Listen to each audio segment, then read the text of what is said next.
Bismillah, Assalamualaikum warahmatullahi wabarakatuh. Alhamdulillahi, assalatu wassalamu ala rasulillah wa ala alihi wa sahbihi ajmain, amma ba'd. Saudaraku rahimanillah wa yakum ajmain, alhamdulillah kita bersyukur pada Allah Subhanahu wa taala kembali dipertemukan dalam media ini untuk melanjutkan pelajaran kita dari kitab Ad-Durus Al-Yaumiyah. Sekarang kita masuk pelajaran yang ke-267, yaitu Al-Yakin. Al-Yakin.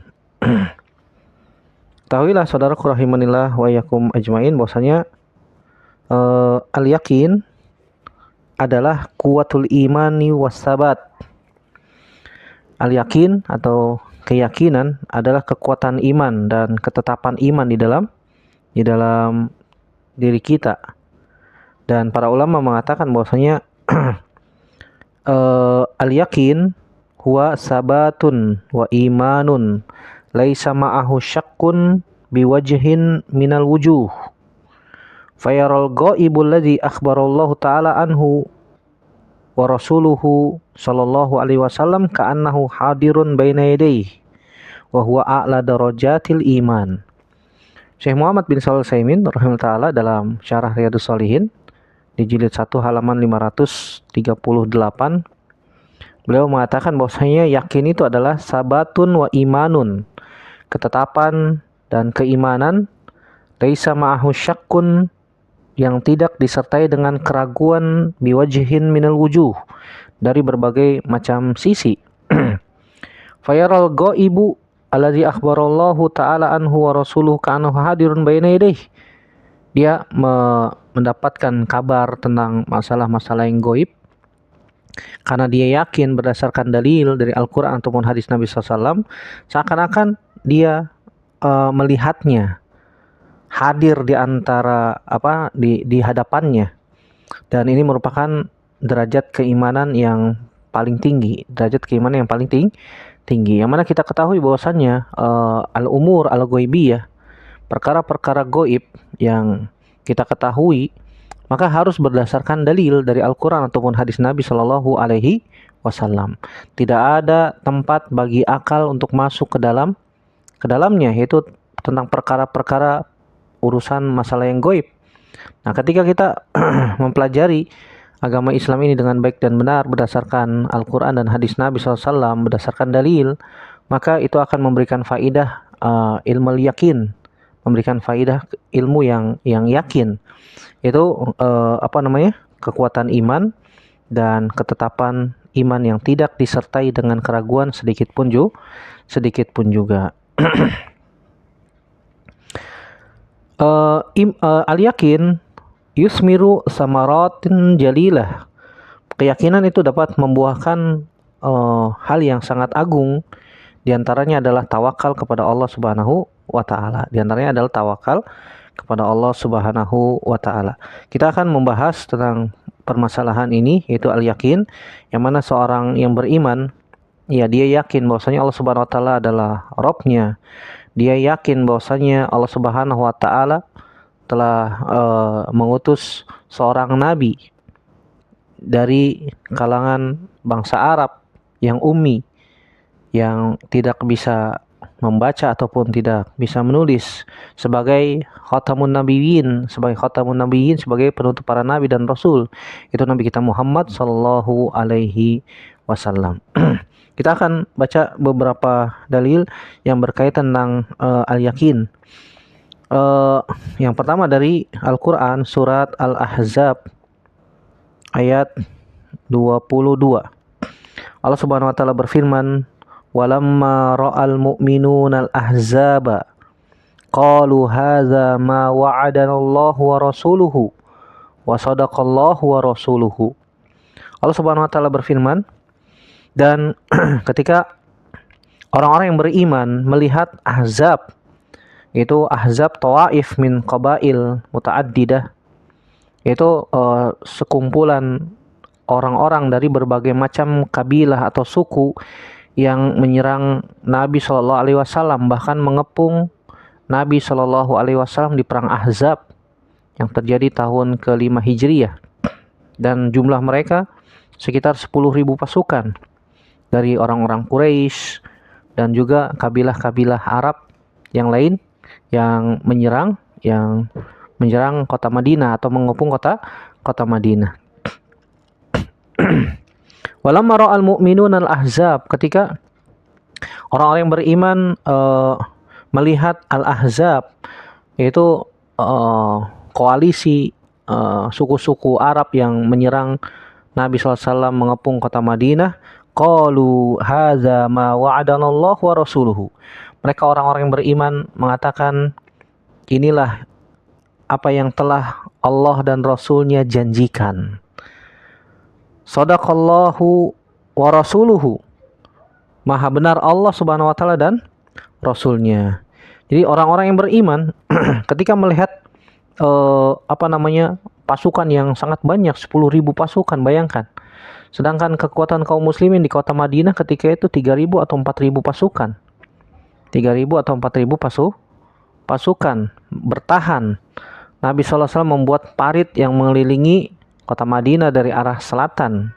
Karena pasukan Ahzab mereka menyerang kota Madinah dari arah selatan. Kenapa nggak dari arah utara? Karena utara Madinah itu gunung bebatuan. Ya, gunung bebatuan yang sangat runcing, yang tidak mungkin mereka menyerang dari arah utara. Arah timur dan barat itu perkebunan pohon kurma. Jadi seakan-akan kota Madinah itu benteng yang sangat kokoh. Ya, jadi pasukan hanya menyerang dari arah selatan. Oleh karena itu, berdasarkan usulan dari sahabat Salman Al-Farisi radhiyallahu anhu, dibuatlah parit untuk menahan serangan mereka supaya tidak menyerang langsung ke kota Madinah, sehingga bisa terhalangi oleh parit. Yang Nabi SAW membuat parit dan para sahabatnya ya selama sepekan menggali parit yang lebarnya kurang lebih 4-5 meter, dalamnya juga 4-5 meter. Kenapa dibuat demikian? Panjang atau lebarnya kurang lebih 4-5 meter ataupun dalamnya juga 4-5 meter, supaya kuda yang paling hebat yang dimiliki oleh orang Arab tidak bisa loncat. Tidak bisa meloncati parit tersebut. Sehingga mereka ketika melihat kaum muslimin, orang-orang yang beriman, melihat Ahzab, pasukan yang sangat banyak, 10.000 pasukan mengepung kota Madinah. Mereka mengatakan bahwasanya ini adalah apa yang Allah Subhanahu wa taala dan Rasulnya janjikan. Di dalam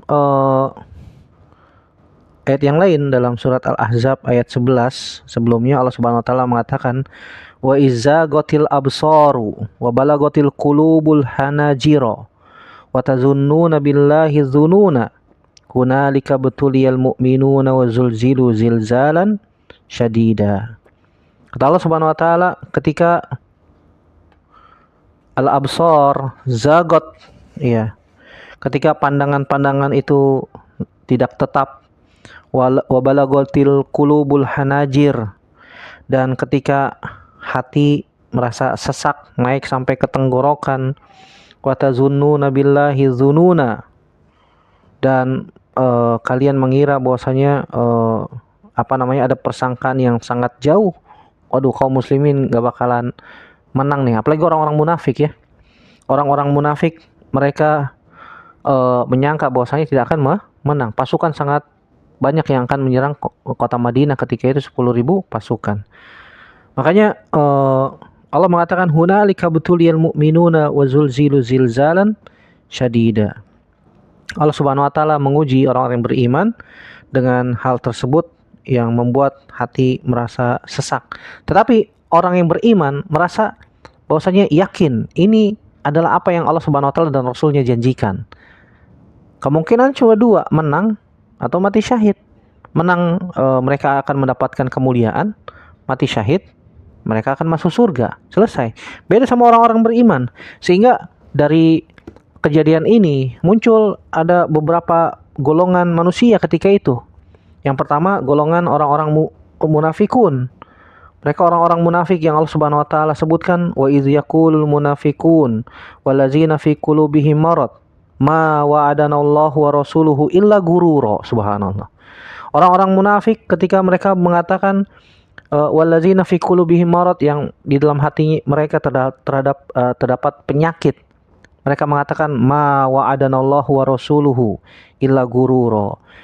Allah Subhanahu wa taala tidak menjanjikan, Allah dan Rasulnya tidak menjanjikan kepada kami kecuali cuma tipuan belaka. Mereka mengira mana mungkin kita bisa akan menguasai dunia, kita menguasai jazirah Arab. Kalau kita aja diserang, dikepung dengan pasukan yang sangat banyak seperti itu. Mereka menyangka bahwasannya apa yang dijanjikan Allah dan Rasulnya itu hanya tipuan. Kenapa? Karena Nabi Shallallahu Alaihi Wasallam ketika menggali parit ya, Nabi Shallallahu Alaihi Wasallam diperlihatkan oleh Allah Subhanahu Wa Taala akan menguasai Kisra. Nabi Shallallahu Alaihi Wasallam akan menguasai Kaisar. Nabi Shallallahu Alaihi Wasallam akan menguasai Sana'a. Dan Nabi Shallallahu Alaihi Wasallam akan menguasai Jazirah Arab. Bahkan akan kaum muslimin, orang-orang yang beriman akan ekspansi sampai ke Afrika, kan begitu, sampai ke Afrika. Kata orang-orang munafik, ma wa'adana Allah wa rasuluhu illa gururo. Mana mungkin kita bisa menguasai Kisra, kita bisa menguasai Kaisar, kita bisa menguasai Sana'a. Ini aja kita lagi dikepung. Iya, ini aja kita lagi dikepung. Ya, Allah Subhanahu wa taala menjanjikan kepada Nabi sallallahu alaihi wasallam ya dibukakan pintu-pintu kemenangan sampai bisa menguasai apa? Romawi, Persia, bahkan Sana'a di Yaman bisa dikuasai oleh kaum muslimin. Tapi orang-orang munafik mereka nggak percaya, nggak yakin. Mereka tidak yakin. Adapun orang-orang beriman mereka yakin. Mereka mengatakan hadza ma wa'adanallahu wa rasuluhu. Ini nih awal mula, titik balik kita akan menguasai apa yang dijanjikan Allah dan Rasulnya. Wa sadaqallahu wa rasuluhu. Allah dan Rasulnya itu maha benar. Allah maha benar dan Rasulnya ya menyampaikan apa yang disampaikan oleh Allah Subhanahu wa taala. Ini golongan yang pertama, ada orang-orang munafik seperti itu. Golongan yang kedua tentu saja orang-orang yang beriman. Mereka orang-orang yang beriman ketika dihadapkan dengan ahzab, dengan sekumpulan manusia yang sangat banyak, 10.000 pasukan yang terdiri dari koalisi orang-orang Arab yang mereka bersatu untuk menyerang kota Madinah. Orang-orang yang beriman mereka mengatakan hadza ma wa'adanallahu wa rasuluhu wa sadaqallahu wa rasuluhu. Lihat bagaimana perbedaan antara kedua golongan manusia itu, orang munafik dan orang-orang beriman. Ketika mereka dihadapi dengan situasi yang sangat genting, orang-orang yang beriman yakin bahwasannya Allah akan memberikan pertolongan. Allah Subhanahu wa taala akan memberikan kelapangan setelah kesempitan. Allah Subhanahu wa taala akan memberikan kemudahan setelah adanya kesulitan. Syahid dari ayat ini yang Allah Subhanahu wa taala sebutkan dalam surat Al-Ahzab ayat 22, itu firman Allah Subhanahu wa taala, hadza ma wa'adanallahu wa rasuluhu. Mereka orang-orang yang beriman yang mereka yakin akan janji Allah Subhanahu wa taala. Dan ini merupakan sesuatu yang gaib, masa depan, enggak ada yang tahu. Tapi karena kekuatan sabat keimanan mereka kepada Allah dan Rasulnya, sehingga mereka yakin. Dan yakin akan membuahkan hasil yang sangat besar, yaitu tawakal kepada Allah Subhanahu wa taala. Hadza ghayatul yakin, inilah puncak dari keyakinan. Ketika Allah Subhanahu wa taala memberikan ujian kepada mereka berupa apa? Ya dikepung oleh orang-orang yang berkoalisi kaum muslimin, mereka sabitan mukminan mukinan. Mereka kokoh tetap dalam keadaan iman dan yakin. Mereka iman dan yakin. Banyak di kalangan manusia mereka ketika diberikan ujian, mereka diberikan kesempitan, mereka ketika diberikan oleh Allah Subhanahu wa taala berupa kesusahan, mereka mengeluh. Bahkan mereka ada juga yang berbalik. Artinya apa? Berbalik keluar dari agama Islam. Wal iyazubillah. Nasallallahu salamata wal afiyah. Berpaling dari agama Islam. Ada juga ketika orang yang diberikan ujian oleh Allah Subhanahu wa taala mereka tambah yakin. bahwasanya ini adalah kebaikan untuk mereka. Makanya Allah Subhanahu wa taala katakan di dalam surat Al-Hajj ayat 11, Allah Subhanahu wa taala berfirman, "Wa minan nasi may ya'budullaha ala harfin, fa in asabahu khairun itma'anna bihi, wa in asabathu fitnatun inqalaba ala wajhihi, khasirat dunya wal akhirah, dzalika huwal khusranul mubin."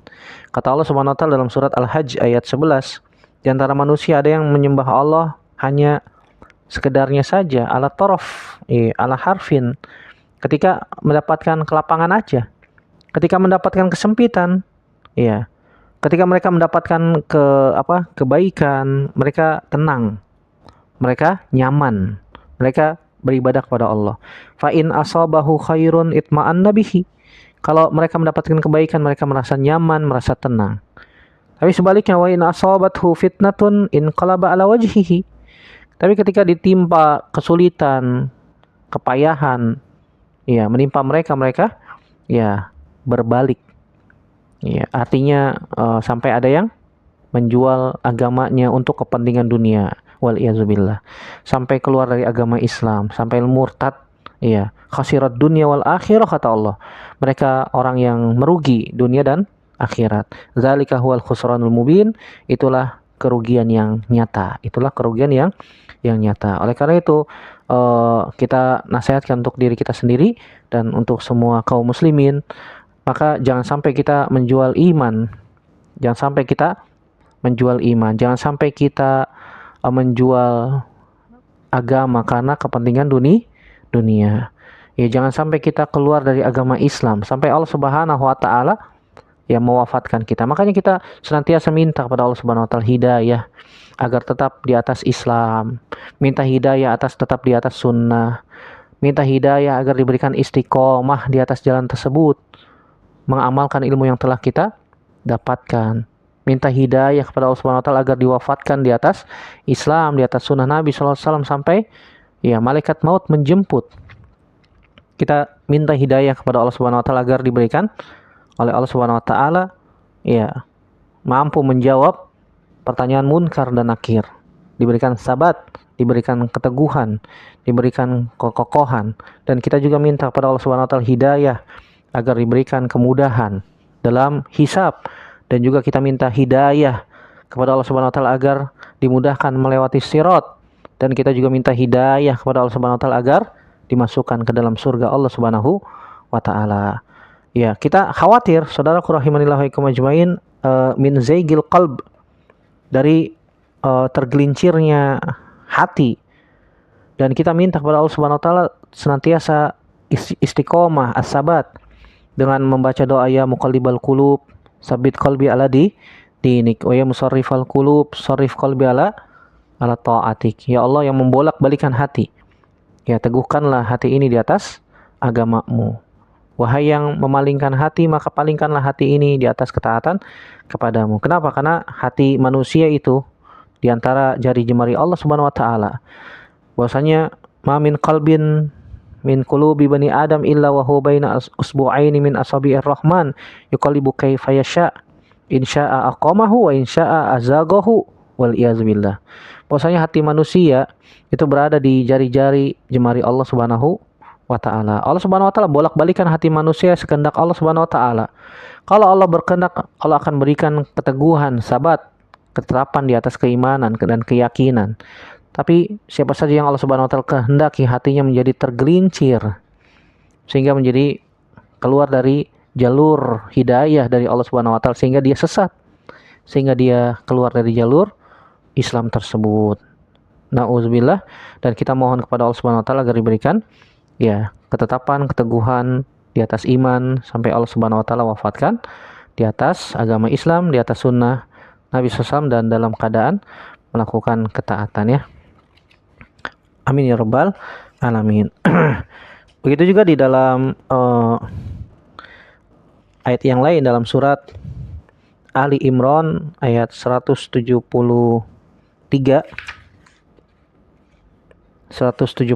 Allah Subhanahu wa taala menceritakan tentang kejadian perang Uhud. Yang mana Allah Subhanahu wa taala mengatakan allazina qala lahumun nasu innan nasa qad jama'u lakum fakhshawhum fazadahum imana wa qalu hasbunallah wa ni'mal wakil. Dan orang-orang munafik, mereka ketika mengatakan bahwasanya orang-orang kafir tuh mereka telah mengumpulkan pasukan untuk balas dendam. Karena perang Uhud itu sebenarnya momen balas dendam orang-orang kafir Quraisy karena kalah telak di perang Badar. Di perang Badar tahun 2 Hijriah. Sehingga Abu Sufyan menggalang pasukan untuk balas dendam. Sehingga terkumpullah kurang lebih ya sekitar 3.000 sampai 4.000 pasukan untuk membalas balik ya, balas dendam atas kekalahan perang Badar di tahun kedua Hijriah yang kalah telak kaum muslimin 300 orang lebih, orang-orang musyrik 900 sampai 1.000 orang. 1.000 orang lawan 300 kalah telak. 300 menang. Ini memalukan kan begitu. Sehingga orang-orang kafir Quraisy mereka hendak membalaskan dendam mereka atas kekalahan di perang Badar. Sehingga terjadilah perang Uhud. Dikumpulkanlah pasukan dari orang kafir Quraisy sekitar 3.000 sampai 4.000 orang. Kaum muslimin terkumpul 1.000 pasukan asalnya. Tapi ternyata orang-orang munafik yang jumlahnya 300 itu, mereka balik lagi ke Madinah. Mereka pulang. Kenapa? Takut. Apa yang kita perang? Nanti kita mati kan begitu. Nanti istri kita jadi janda, anak-anak kita jadi yatim. Sehingga mereka mengatakan orang-orang munafik, qala lahumun nasu innan nasa qad jama'u lakum fakhshawhum. Mereka sudah berkumpul mengumpulkan pasukan yang banyak, maka takut kita. Masa 1.000 lawan 4.000 ini nggak imbang. Akhirnya mereka pulang tuh. Jumlahnya 300 pasukan waktu itu. Orang-orang munafik. Tapi dengan perkataan itu fazadahum imana. Orang-orang yang beriman itu malah bertambah keimanan mereka. Wa qalu, dan mereka berkata hasbunallah wa ni'mal wakil. Cukuplah Allah Subhanahu wa taala sebagai penolong. Cukuplah Allah Subhanahu wa taala sebagai penolong dan wakil. Dan perang Badar ma'ruf ya, itu terjadi 3 babak. Babak pertama kaum muslimin menang. Babak pertama kaum muslimin menang. Karena Nabi SAW mengatakan kepada pasukan pemanah yang ditempatkan di bukit pemanah atau disebut dengan Jabal Rumat, atau biasa disebut juga dengan bukit pemanah, atau juga ada yang mengatakan disebut dengan Jabal Ainain. Itu gunung yang sangat strategis, bisa melihat ke berbagai arah. Bahkan orang-orang kafir Quraisy mereka menempatkan 200 pasukan berkuda, kavaleri, di sebuah lembah yang tidak bisa dilihat oleh pasukan-pasukan yang di bawah. Tapi dari bukit tersebut kelihatan, oh ternyata orang-orang kafir Quraisy mereka menyembunyikan 200 pasukan berkuda yang dipimpin langsung oleh Khalid bin Walid. Ya, sebelum masuk Islam ketika itu. Sebelum masuk Islam. Tapi bisa dilihat oleh 50 pemanah yang ditempatkan oleh Nabi SAW. Nabi berpesan jangan turun, menang atau kalah. Jadi ini pelajaran berharga bagi kita. Siapa saja yang siapa saja yang menyelisihi perintah Nabi SAW pasti celaka. Pasti celaka. Di babak pertama menang. Babak pertama menang sehingga orang-orang kafir Quraisy dipukul mundur. Mundur sehingga mereka lari tunggang langgang. Sehingga orang-orang kafir biasanya kalau perang membawa segala kehormatan mereka. Pelana dari emas, sarung pedang dari emas, ya kan, tameng itu dari emas, sehingga supaya larinya cepat ya barang-barang itu dilepaskan supaya bisa kabur, bisa larinya cepat. Sehingga kaum muslimin mengumpulkan ghanimah. Nah, 50 orang yang di atas bukit tersebut melihat, oh saudara-saudara kita kayaknya butuh bantuan nih. Akhirnya sebagian besar mereka turun. Padahal Nabi SAW sudah berpesan jangan turun, menang ataupun kalah, tetap di tempat. Padahal sebagian sahabat sudah mewanti-wanti, jangan turun. Nabi SAW sudah berpesan. Ya, karena mereka mungkin lupa, khilaf, ya namanya manusia. Sehingga sebagian besar mereka tuh turun. Ternyata Khalid bin Walid melihat ada kesempatan, punggung kaum muslimin terbuka. Sehingga Khalid bin Walid memimpin 200 pasukan berkuda kavaleri orang-orang kafir Quraisy memutar jalan sehingga menguasai Jabal Rumat tersebut.